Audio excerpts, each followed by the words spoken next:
का प्रभारी है। आज टाइगर के नॉमिनेशन में हम लोग यहाँ बोकारो उपायुक्त कार्यालय के पास उपस्थित हूँ, आपके समक्ष हूँ। क्या जानना चाहते हैं? नहीं, ये जो अभी जो वर्तमान सांसद हैं उनका जैसे कार्यकाल कैसा रहा?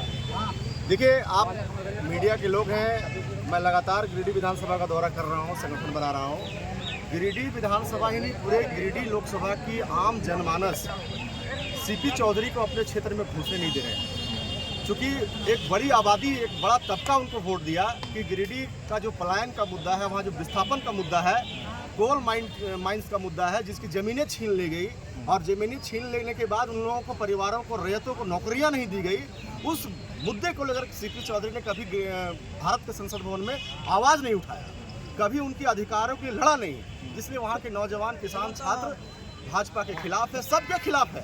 सिर्फ एक ही बात वहाँ पे चल रहा है गिरिडीह लोकसभा में, tiger tiger tiger, Jairam Jairam Jairam Jairam.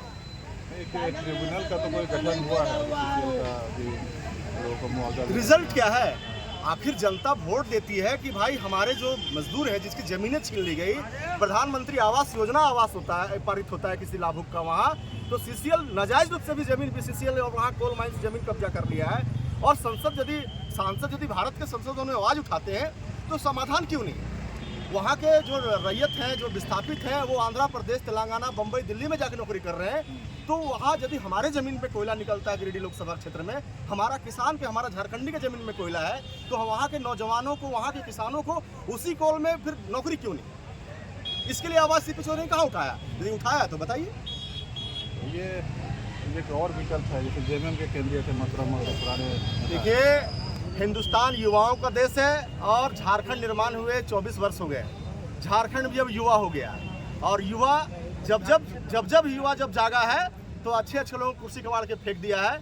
और चूंकि जयराम ने जो विचारधारा दिया है, जयराम जी ने जो युवाओं के बात किया है, किसानों का बात किया है, नियोजन नीति का बात किया है, विस्थापन नीति का बात किया है, पुनर्वास नीति का बात किया है, वहाँ के युवा चाहे किसी वर्ग के लोग हों, इस बार टाइगर को भारी मोहब्बत से वोट दे करके दिल्ली के संसद भवन भेजेंगे और वहाँ का, यहाँ का झारखंड, गिरिडीह के सहित झारखंड का जन मुद्दा, आपका झारखंड का पूरा भी जो मुद्दा है, वो भारत के संसद भवन में उठेगा।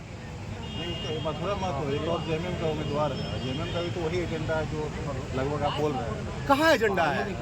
आप आधा अधूरा 1932 का यदि आप कहते हैं, आपका जेएमएम का मैनिफेस्टो में था कि झारखंड जब हम सरकार में आएंगे, जेएमएम के चीफ मिनिस्टर ने कहा था कि भाई हम सरकार में आएंगे तो 1932 आधारित नियोजन नीति और राष्ट्रीय नीति लागू हो झारखंड में।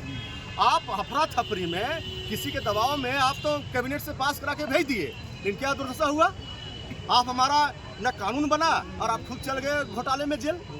तो लोगों ने देखा है, झारखंड में 24 सालों में देखा है कि 18 साल यहाँ भाजपा राज किया, 18 साल में रघुवर दास के काल में 1985 का नियोजन नीति यहाँ बना, कितने झारखंडियों को नौकरी मिला? भाजपा के पास आज जवाब नहीं है।